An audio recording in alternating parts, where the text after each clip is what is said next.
You're Free to Go is sponsored by Milburn Men's Clothing, where top athletes shop for sharp, tailored style. And whether Mark and I are in the studio or the courtroom, Milburn dresses us for success. Mention YFTG and get 10% off at Milburn Men's Clothing, which has been providing the finest in men's clothing and suits since 1946. Call 651 645 2922 or visit www.milburn.com.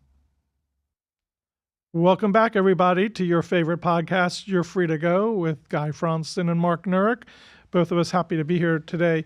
You know, we call our podcast, You're Free to Go, and we've explained many times why we call it that. But the truth is, we could just as easily call it Good People Can Have a Bad Day. That happens to be the slogan of the law firm, the Fronstin Law Firm. And again, good people can have a bad day, because that's really who our clients are. And today is the perfect example of that, because Mark and I have a guest on today. They're going to be appearing remotely from New York, which is why Mark and I both have our headsets on. I thought I was an air traffic controller. Yeah. Now that the government's shut down, it's all hands on deck. Right. Well, you're not getting paid for it, though. No. So we're going to look like air traffic controllers for our episode today, and we're deviating from our typical episode where we talk about our crazy ass cases. Because today we're actually going to have a guest. And we're really excited to have a guest named Jerome Peel, who's a former client of mine. And he is truly the epitome of a really good person who had a bad day. And when I say a bad day, it was a really, really bad day for Jerome. But this case happened many years ago. In fact, it was March of 2008. So was that about 17 and a half years ago? At the time, Jerome will talk to you in a few minutes, but I believe, if I remember correctly, he was 18. The case went on for quite a while. The court supervision over Jerome finally terminated when he was about 28 years old. And you're going to hear from Jerome today, who's now 35. He was unfortunately charged with a vehicular homicide case, a very, very serious case. And there was a fatality in this matter. I know it has scarred Jerome for life. And of course, there was a wonderful, beautiful family that lost a loved one. And to this day, of course, they're scarred as well.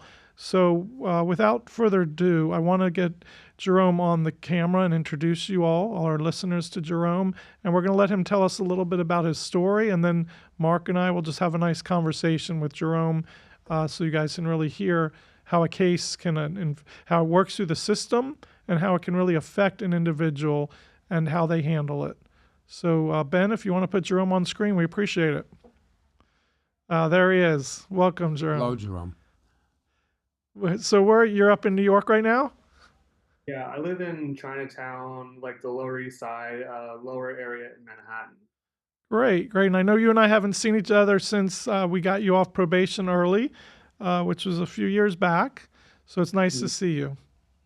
It's always to just see you is like very warming, and you've always had a very warming personality and like demeanor. That it's just always good to hear your voice. You know, you're a powerful dude. I appreciate that. Well, now you meet Mark, you'll know I'm nothing compared to this guy over here. But Jerome, we started by saying that we were going to hear from you what happened, and we're all fascinated. Obviously, it was a great tragedy that occurred. Why don't you set the stage for us and tell us how this all happened? I was driving home from school. I was a senior at the time, and I was driving home from school with my girlfriend, and I was 17, and just a car accident happened. And every accident is very different, and I just, like I said, a lot of lives changed that day. And when a tragic accident happens, there's just so many different ways it can go. And like right as it happened, very soon after, I went home that day, and I was like, okay, this was really, really bad. It was terrifying. A lot of people were scared, and I left the scene knowing I was in a car accident. And these things I just started researching how cases go and what could happen. But so did the police come? They came, yeah, and And it's really sad how this case was handled, and it just it was a blessing and a curse in so many different ways. The way it changed my life, like I went on to study criminal justice, so I graduated with a criminal justice degree, so I could figure out and like learn about the system and like why these things happen and why people are treated the way they are. And I want to add that he's an honor student. When this accident occurred, he went on to college locally at first, was getting, honor roll, went off, like he said, to college. He's a very, very bright young man. I also want to add something I think is significant for listeners out there. There was no drugs and no alcohol involved in this car accident whatsoever. But based on the police investigation, they did, with the prosecutor's input and so forth, they did determine it to be what we call a traffic crime as opposed to a traffic infraction. And as we know, a crime makes you vulnerable to your losing your freedom and prison and so forth. They determined it to be a traffic crime based on his what they figured was grossly negligent driving on Jerome's part. So we had to face, he was looking at some very serious prison time in this case, even though we, the defense, and Jerome, we didn't feel there was evidence that he actually was driving in such a grossly negligent way that it rose to the level of a crime, but rather was strictly an unfortunate car accident. Well, can I interrupt for a second? Jerome, if you wouldn't mind, just take us through, sort of like we're watching a movie, scene by scene. What happened? You were in the car. You said you were with your girlfriend. What do you remember about the accident? So I know there's this like, is difficult for you. no, it's like there's details about this case I've never really talked about. And I wrote a book. I started writing a book about 6 years ago, and it's very close to being finished. But I have like a couple reservations on putting it out. Like I'm not sure if I want to put it out yet because no matter what you do, no matter what your crime is, once you're convicted of a charge, nobody cares. You're now a criminal, and like you can't dig yourself out. You can't wash yourself off of that. Like no matter what your crime was, whether you're just a criminal, whether you stole money or you embezzled money or you did a super whatever you would call a crime that hurt nobody, and then it's like not an innocent crime, but it doesn't matter what crime you did. If you're a criminal, you're going to be a criminal for life. So whatever. I was I I wrote this book and I didn't want to put it out because it's like you know I don't want to be have any more like reason for people to call me a criminal. Sure, yeah, But anyway, understood. Well, would you mind just so our listeners understand what exactly happened? If you could yeah, describe for us what occurred while you were driving and the aftermath. I came home from school and there's 3 lanes. I was in the middle lane, and I went to go around a car into the left lane, but as I went to do that, I checked my rear view and there was a car speeding up faster than I ever went that day. And it was like a case of like a road rage or race type thing where it was just like, I'm not letting this guy in, which made me cut the wheel to the left faster in a way that wasn't safe to like avoid the car in front of me and avoid the speeding car on the left coming up. So as I had to cut it harder than I would have liked. That started a screech, which I started sliding once I entered that left lane, overcorrected it. As I was passing this car, I started sliding and hit a car that was in front of them. And as I hit that car, it pit maneuvered them, which is like, this wasn't like a tumble for, my door was dented, but I caused a pit maneuver to this white car. They spun out, and that was the car that the injured people were in. Well, they spun out, and did they get hit by another car? Nope, they spun out, hit a curb, and rolled over. Oh, I see. Right. Okay. Correct me if I'm wrong, because it's been 17 plus years ago, but I remember one of the arguments, I think I remember, that the government made was that you were driving on bald tires. Is my memory correct? Or at least that's what they were alleging? Or no? Yeah, there's just a million layers to this case. Yeah, I came from a a poor family. My car maintenance wasn't up. It was, but that failure to acknowledge the shape of your car and it being safe for the road is actually like another way that they can get you true. and say like this is your fault for not knowing that your car wasn't fully safe, or it was also had just started to sprinkle. They were like failure to acknowledge road conditions. That's another like way they can get you. It's not like you can say, hey, I crashed because of the rain or I crashed because of my tires. Those things are on you. Now, this was in New York at the time? No, Where? no. Palm Beach County. Oh, okay, where there Yeah. is no vehicle inspection, right? No, there isn't. Right, correct. No, you see, like in California, they have vehicle inspections, which we all complain about, but of course, there's some value to that. Right. We used to have them here when I was a kid. I remember we Yeah. had them. I want to touch on something that Jerome just said. He brought it up, so I'm comfortable sharing. He mentioned he came from very modest means. This is something very special in my career history. I had a random phone call, and this is how Jerome and I met. I had a random phone call from a gentleman, and he said that his grandson's best friend had just been arrested, and he had been arrested for a very, very serious crime. And he started to tell me about the arrest. And he said, "I'd like to hire you. I know your reputation, and I've followed your career, and I'd like to hire you to represent this young man. His name is Jerome Peel, and help him out." And I said, "Well, sir, that's very, very wonderful of you and kind of you, but I'm not sure you understand that a defense for this type of crime is extremely expensive. It's a six-figure fee." And he said, well, he's very fortunate that he had a extremely large restaurant chain that he had sold for a substantial amount of money, and therefore money was not an issue for him. He could afford the six-figure fee, and that he believed in Jerome. He believed he knows him through his grandson, and he knows what a fine young man he is, a smart young man, and he doesn't want to see his future destroyed over this. He wants to make sure he gets great representation. He wants to pay. And then he said to me, "I have one condition.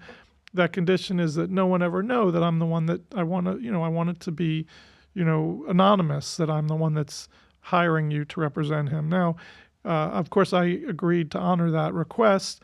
And, within, I'm sure, a minute or so, Jerome and his family probably understood where the funds came from.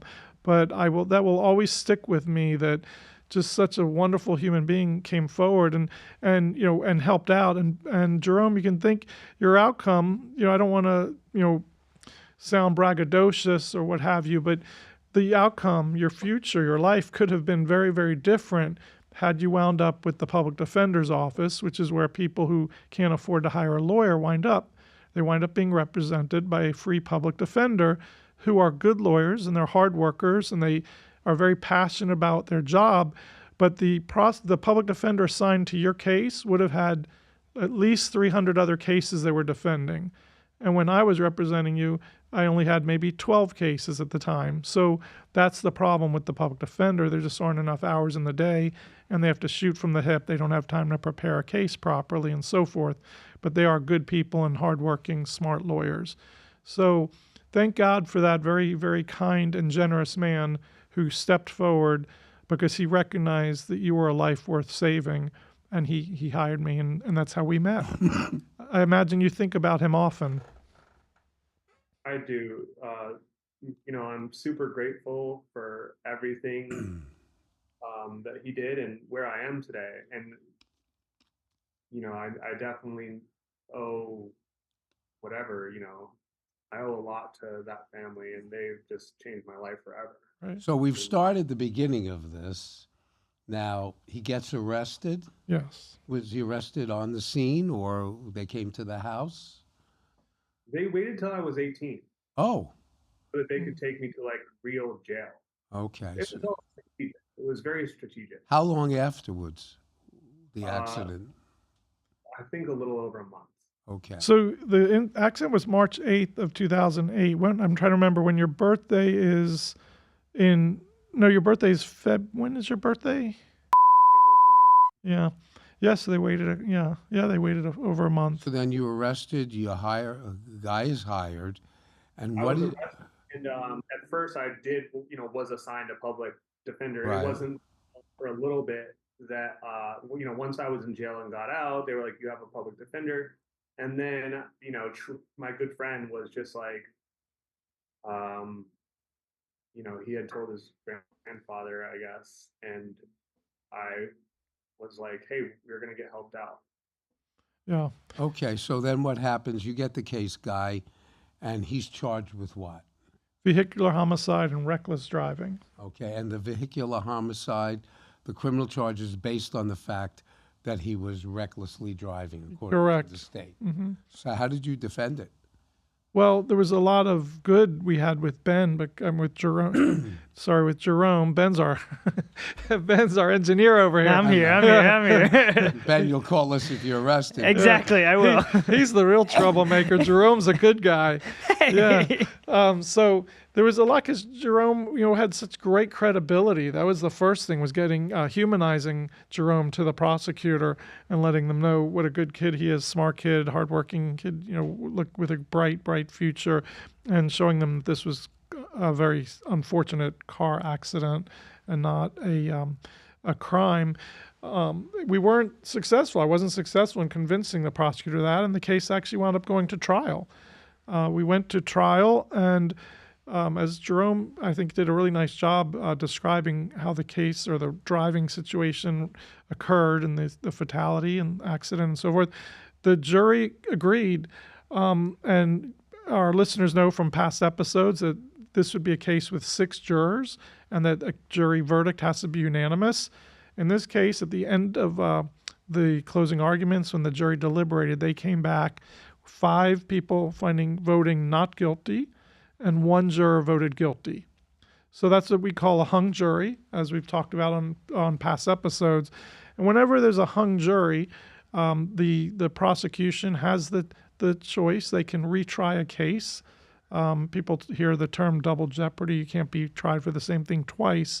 But that's the exception of that is a hung jury. Well, the judge declares a mistrial. Correct. After a hung jury. And then, like you say, the prosecution can decide to try the case again, which most of the time they do. Yes, most of the time they do. And what we did, a term that we've never mentioned before here, I don't think, is we polled the jury.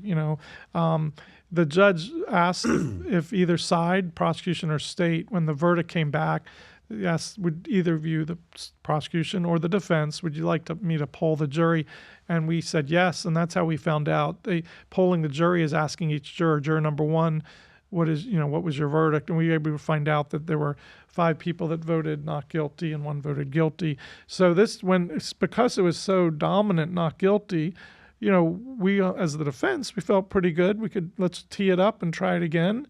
I think we could get a not guilty the second time. What was your basic argument? Your argument was that he was not operating recklessly, and as tragic as the accident was, it wasn't something that rose to the level of a criminal case? Correct. As well as Jerome mentioned weather earlier, and again, going back a long way, but as I remember the case, the facts of it is that it started to rain after the accident, and our expert witness, which was uncontroverted, his testimony was uncontroverted, said, and this will be a lesson for all listeners, anyone who drives, the roads are the most slippery right before it starts to rain. And that may be a Florida thing with humidity, but the reason for that is the asphalt has oil in it. And right before the rain, the oil rises to the top of the asphalt and makes it slippery right before the rain comes. And so... Is that because it senses the condensation? I believe so. I've never heard of that. That's fascinating. Right. So it wasn't it was actually, there was raining during the investigation post car accident, but not right when the accident occurred. So that was a very important fact, I think, that the jury... And if you don't know that because there's no rain, you don't adjust to that. Correct. Right. So I think at the end of the day, the jury felt it was just really was an accident. And Jerome, it was interesting while the case was pending, he was on house arrest and he was going to school. We had a very tough prosecutor. I don't know if you remember that prosecutor, Ellen Roberts, who's retired now. I don't know if you remember her, but she was tough. You once were during one of his conditions of release was he couldn't drive. And there was a point where I think you were riding like a BMX or something like that. And she brought you back into court and the prosecutor said, I don't even want you riding a tricycle. Do you remember that? Correct. Yeah. Yeah. She was tough. She was really, really tough. Very, very well. And I just don't even understand how that she kept a job for so long. Like she was childish. She was very immature. And in the courtroom, she was just saying bad things about me to see if I would lash out. So I could lash out in front of the people and just whispering things and just painting me as worst kid as possible. Every good thing I did in life, she had a way to negate it. Yeah. And she, as they were reading the verdicts and oh, guilty or not guilty, she was just cheering, yay, he's guilty, I got him. And she was just, everything was just to see me hurt, and it was personal. I remember you were on house arrest and you were allowed to go to school and back. So she actually brought him back into court for a violation because between school and his house, he would maybe divert 50 feet to 100 feet to drive through a McDonald's to get something to eat. Literally 100 feet off of the path from his house to school and back. And she violated him for that once too. I mean, she was, we're on a podcast. I assume the judge did not violate him. No, especially since the I brought some notes here from the case. The probation officer wrote that he's an outstanding young man doing everything he's supposed to do, testing negative all the time for drugs and alcohol. He couldn't be better. He's just the greatest, person they're supervising. But she was, since we're on a podcast, we can say things. She was just busting his balls the entire time.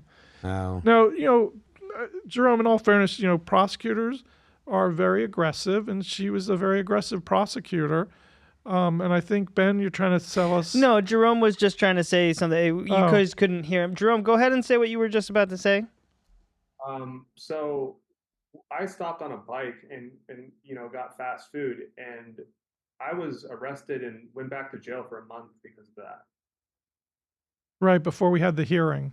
Yeah, a lot of people don't know, especially this is in state court, where if you get violated for, on probation, or you get violated on your bond condition and taken back to jail, you don't get a hearing the next day. Right. You don't get a hearing. It's a low priority. Days. You could sit for a long period of time, and it could turn out that the violation is totally unwarranted and totally bogus. Yes. Exactly. And that's a shame. And that's why, I feel very strongly. I respect prosecutors working really hard. I respect my opponent in court to fight like the Dickens, but I expect them to not only be honorable, I expect them to be reasonable. And that's an important thing. And in trying to win, or if you're highly motivated because you feel bad for the victims, and that's understandable, sometimes if you lose all sight of reason. So the idea of violating you, because first of all, you're on a bike, Right. And you stop, you get hungry. You stopped at McDonald's. It's not like you went and, Wasn't food at home, and I wasn't there. It was just so hard to live.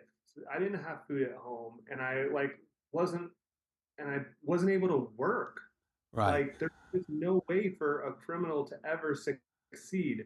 They make it so they make it this way. So you wind up spending a month in jail because of what clearly was an unreasonable move by a prosecutor. Right. And those are the kind of things I really resent. I respect hard-charging prosecutors, but I resent people who are out of control. Right. What were you about to say, Jerome?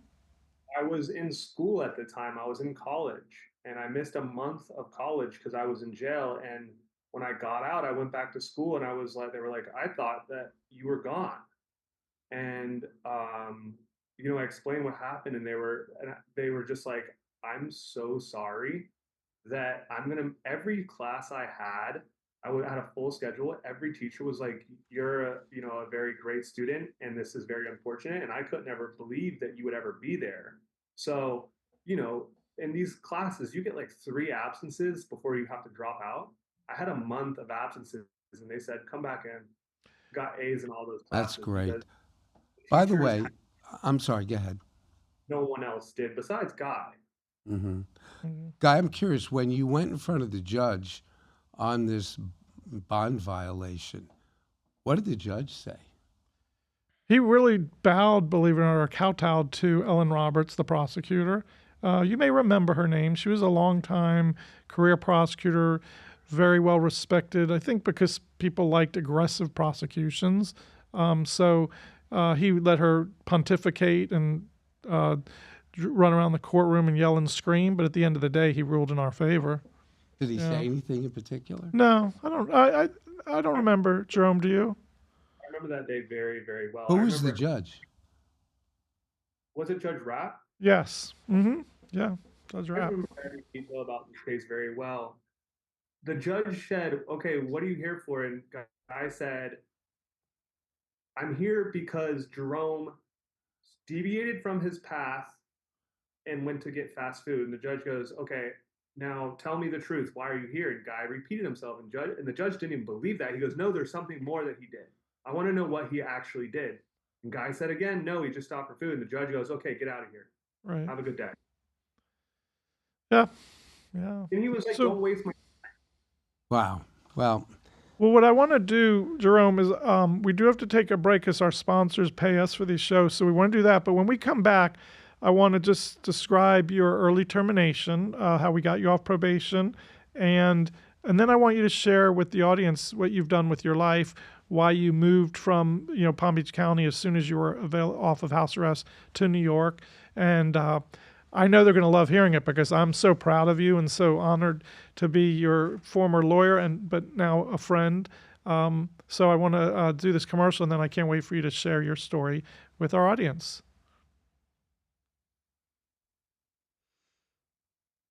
You're Free to Go is sponsored by Lang Realty, South Florida's premier residential real estate broker. Whether you're buying, selling, or renting a home or condo, Lang's experienced realtors are standing by ready to help you. Contact one of Lang's top realtors today at 561-703-2427. 3. So Jerome, we're back from our commercial break, and we talked about how you had a hung jury, and Mark pointed out that at that point the prosecutor can tee it up again for trial. Occasionally they might drop a charge, but they often, when it's a verdict like 5 not guilty, 1 guilty, they'll often offer a good deal. So you were then put in a position at the end of that verdict to enter a plea. The prosecutor previously, and maybe you can, if you remember, I know we were looking at prison time at first. I don't remember how many years. I should have pulled my file for that, but it's in our. It was like minimum 5, maximum 15. Yep, sounds right. Yep. So we wound up working out a deal where you pled guilty and you were convicted, like you've been talking about. You became a convicted, felon, unfortunately, of this vehicular homicide. And you were put on probation for 10 years. And for the first 5 years, you had to show up at jail on the anniversary of the car accident for that weekend. So you had to spend a weekend in jail on the anniversary of the accident 5 years in a row, and then remain on probation. And I believe it was going to last 10 years. And of course, there were other conditions of probation that a lot of people have to do. Obviously testing negative for drugs and so forth, community service. You did everything perfectly. And we went in for an early termination at around 7 years or so, I believe. And actually, I did pull the motion for early termination so I can see exactly when you went in, because I have to put that in the motion. So you were 7 years and 8 months into the 10-year probation when we went in for early termination. And I just want to read what I wrote in there, and then maybe turn it over to you to share like your experience while those 5 anniversaries in jail. But after I wrote in there that you were on probation for 7 years and 8 months, and how well you did. I also said that you had completed college and were in Phi Kappa International Honor Society, that you had a Bachelor in Science from John Jay Criminal Justice with honors. And I talked about how you then went on to build a successful company, which I will leave that to you to go into more detail, and that you were an active member of a charity foundation called Dress for Success, and that you were doing other great things, had no contact with law enforcement, that you had become a professional photographer, and all that. And the judge granted the early termination. So I'd really love our listeners to hear from you, really how this affected your life while you were on probation, while you did the weekends in jail on the 5 years of the anniversary. Also, I want you to touch on the victim's family, because there was something you did from day one before I even met you that was very, very special to honor the victims, that you did throughout the case. I found out a year or so into the case that you were doing this to honor the victims, that you did completely on your own volition without myself or anyone else telling you to do this, because it really sheds light on what type of person you are. I know that's a lot, but if you can just kind of, go with it, I appreciate it, and we can jump in and ask questions at the same time.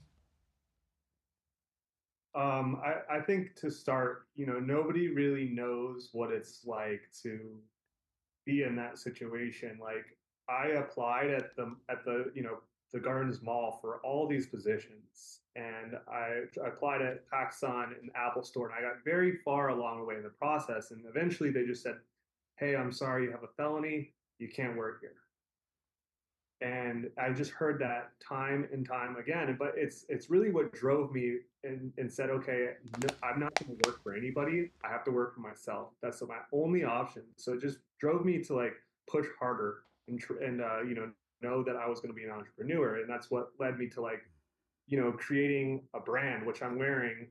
The brand is inspired by my painting company. So it's like workwear that's customizable. You get your own name on it, and it was just like my dad was a huge mentor to me, and always very supportive, and knew that this was just a bad day, like I said. So he just everything I did for my brand was just to like for my dad. So the brand started picking up, and it's what I've been doing as my full-time job for the past 10 years. It wasn't, I didn't have. I want to just interrupt for a second. I remember when you told me about it, you said, growing up, your father, had these jobs where he would have to wear a uniform. And like the one I'm so happy that you wore today. And you would tell me that he would wear that, and you wanted to honor him because he had been such a good father to you. And you came up with this idea to create uniforms, clothing that looked like the uniforms he wore, with the badges of a name and so forth on it. And you started telling me about it during probation, because it had taken off so successfully that you needed to start traveling the world doing photo shoots. And we had to go to court to get permission. If I recall, at one point, we even had to get permission for you to go like to China, I think, or it was Japan, for a photo shoot for your company that you had launched and was really blowing up to be super successful. And celebrities were wearing your clothing line. So it was really, really an exciting thing, and there's no better way to honor your father. So it's a very touching experience you did in honor of your father. I'm just curious, did the state oppose that, or they agreed with it? They didn't really oppose it, but they didn't just roll over and say yes either. They made us prove with plane tickets, hotel tickets. I think we had to show them the contract that he was actually had a photography deal, going on. We had to jump through some hoops, but at the end of the day, it was always approved, his travel. What more did you want to say? So what I kind of started with on this podcast is like these cases all go different ways, and sometimes the victim's family may say, oh, I mean, this guy must be going through a lot, and they can be a little bit more forgiving, or they can be like really, really upset and really kind of want, they don't want me to get off easy, which is understandable each way. But in this case, I was like, hey, guy, can I apologize to them? That's all I want to do. I want to be close to them. Like these people are in my dreams, this family. I've seen them. I've had like moments of like I've just, had these like insane things happen to me where I felt like I saw them, I heard them, talk to them. And I Well, just always, can I just interrupt for a second? Because I don't think we know, I don't know that our viewers know how many people passed. one elderly woman passed. Okay. And There was an allegation from the prosecutor. It was the husband and wife in the car that about several months later, it may have been 6 months or even a year later, that the husband passed as a result of injuries from the accident. She never presented that in court. To this day, I don't know if she was just, BSing me in a weird pressuring way, like that. Oh, if you're going to fight this case, we're going to add a second count. And I don't know if Jerome ever even knew that, but she had. I think it was 2 years later that he Oh, passed. yeah. But I remember her saying it was from the accident. But from the accident itself at the time, which it wasn't. An elderly woman passed. Yes. She was in her 70s, right? She wasn't that, she wasn't that elderly. I'm in my 70s. Right. Yeah, no. I think no, so her birthday was February of 32. So, and this was in 80s, was in 2008, don't forget. So I think she was 76. 76. Yeah. But tell them about what you did at the site of the accident. So I went back to that site and I just passed by it, and I did it to kind of like realize the pain I had caused. Go sit there and kind of like mourn the loss and like understand it better. And I went there and there was, nothing there, not a rose, no flowers. So I went back another day and brought a cross I had made and the roses so that, this was remembered, this location. And like when you see those as a driver, it hits you and you say, like, it just causes people to slow down and take a second. And that's kind of what I did that day. And I wrote many letters to them that I was never allowed to give them because the prosecutor or somebody, I was instructed, they can't ever see these.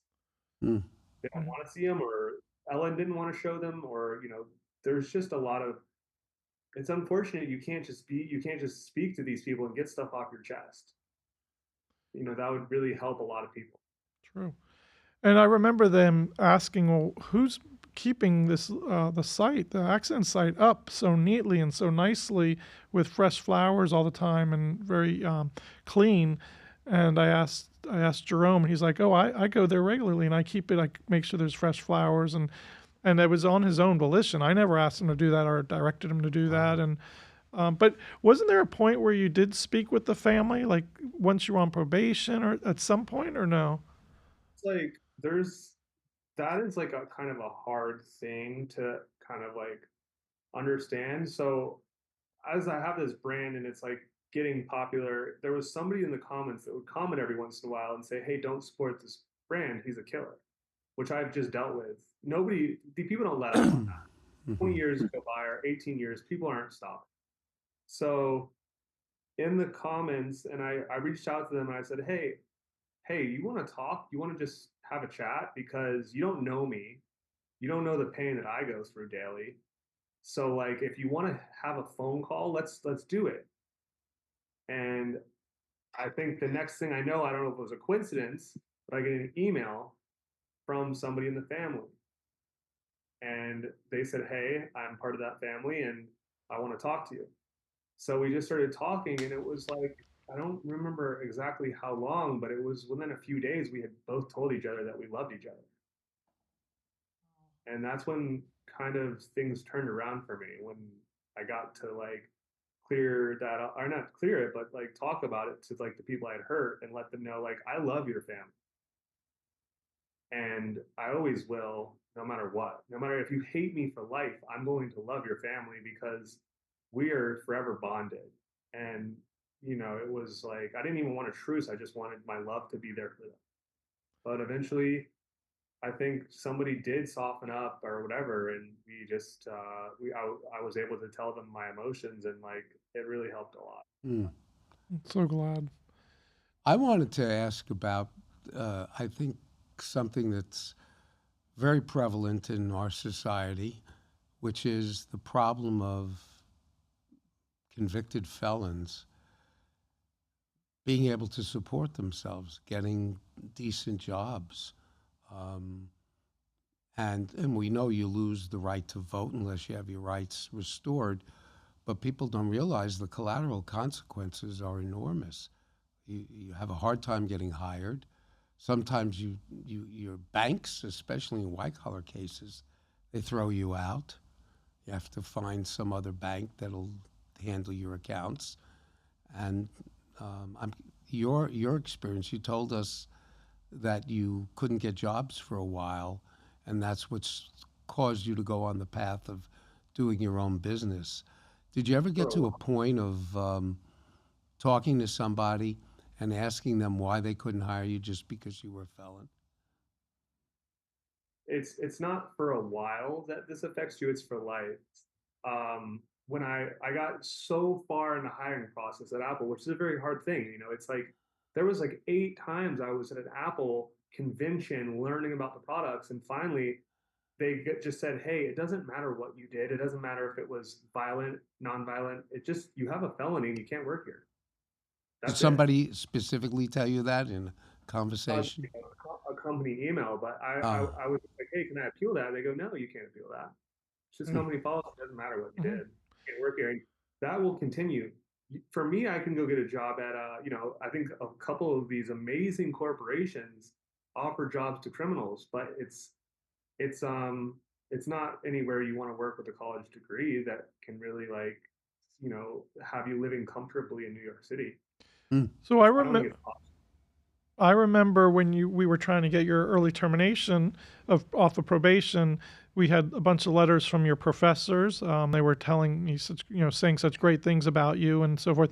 And if I recall correctly, you said that one of the reasons you needed to be off probation so badly was that once you got off probation, you could at least get a job in your industry of choice, which was in the criminal justice system. If I recall correctly, again, you wanted to really work with children or juveniles that are in the criminal system. So did anything ever come of that? All I know is your professors all raved about you and kind of said, as soon as he's off probation, we're going to help him get a job. So how did that work out?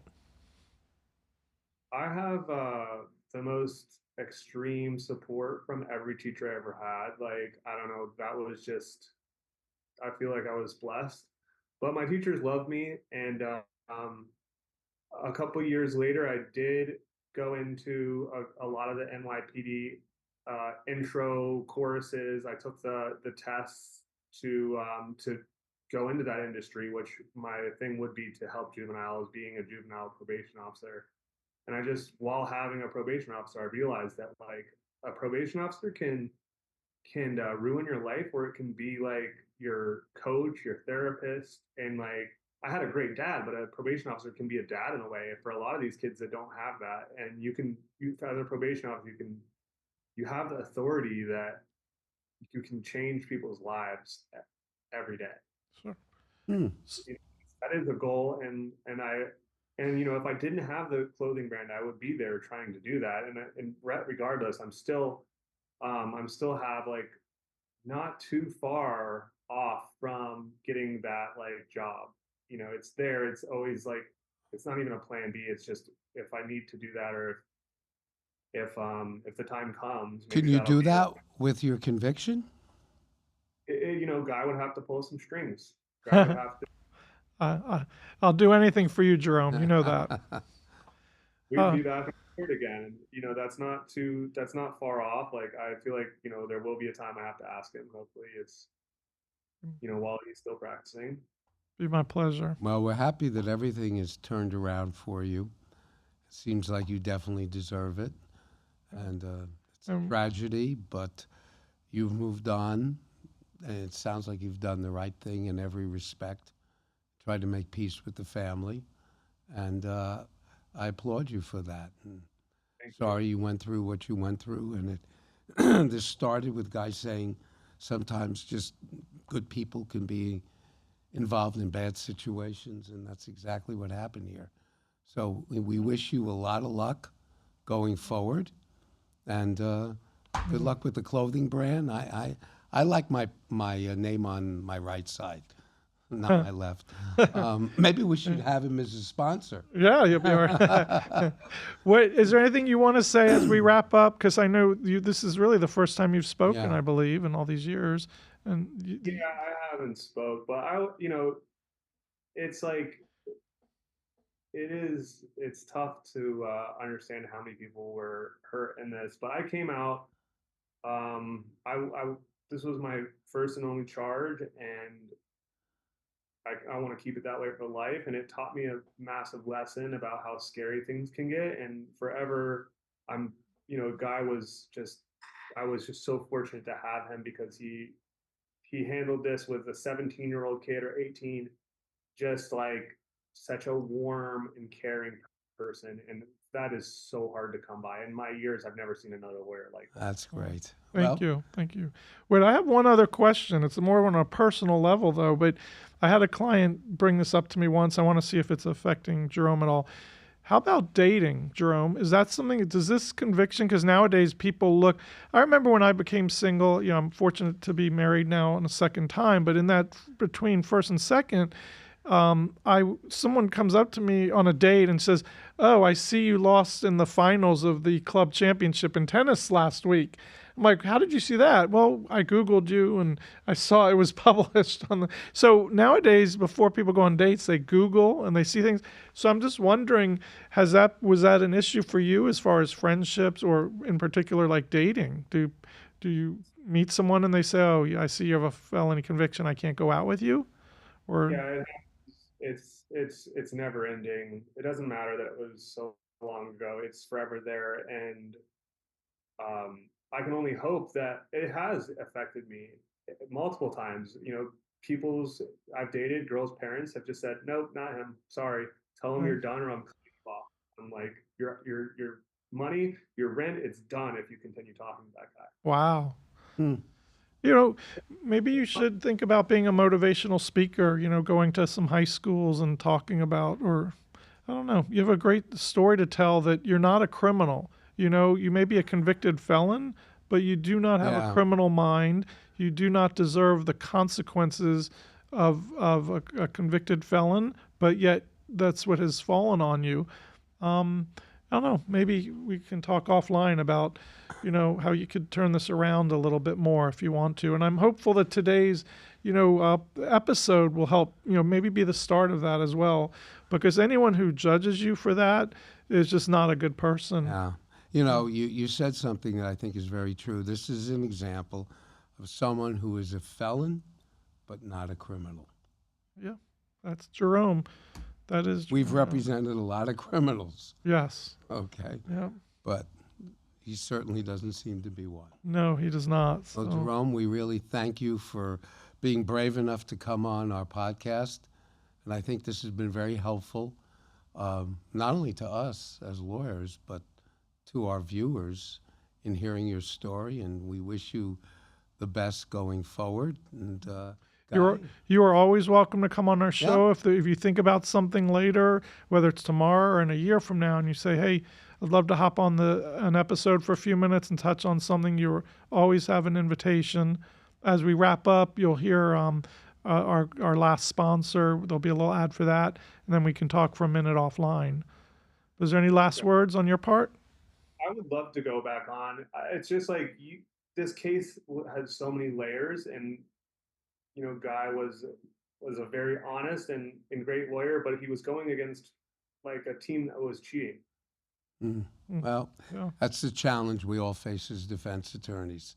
True. So until our next what's that? time, one thing that like stood out was like, I think you'll remember this. They said when they took blood at the scene, they asked me, "Hey, are you okay with taking blood?" I go, "Right fucking now, let's do it." In fact, to make it say, "Right now? Are you kidding me? No." And they said, "Well, did he give blood or not?" And half the people were saying, "No, he didn't." But I did. You are correct. They totally misrepresented the intention when you said, "Yeah, take it right now," because you have nothing to hide. That's how we conveyed it to the jury as well. You're right. But people twisted, and you were going up against an unfair team. Yeah. So why don't we wrap it on that? It's a very powerful comment. We will pick it up in future episodes anytime you want. And so for Mark and I, we thank you, Jerome, very much. It was great to see you. And hopefully next time I get up to New York, I'll let you know, and we'll grab a beer now that you're old enough to drink. Because when I first met you, you were underage. So Mark, you ready? Yep. All right. Ladies and gentlemen, our viewers, we loved having you. Stay tuned for our next episode. Until then, you're free to go. Down Low Investigations is a sponsor of You're Free to Go.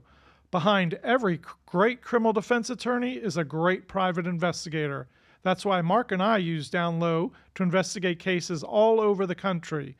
Down Low can help you too, whether you're running a background check on an employee or running a background check on a blind date, or let's say you need someone followed or some other type of investigative work conducted.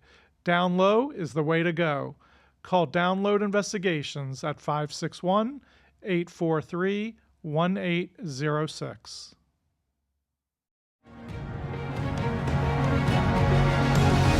Everything expressed and discussed in this episode are the opinions and experiences of attorneys Guy Fronstin and Mark Nurik and their guests. All ethical rules are complied with. Attorney-client privilege and confidential information is not shared or released during these episodes, and names, dates, locations, and other identifying information may be changed to protect confidentiality.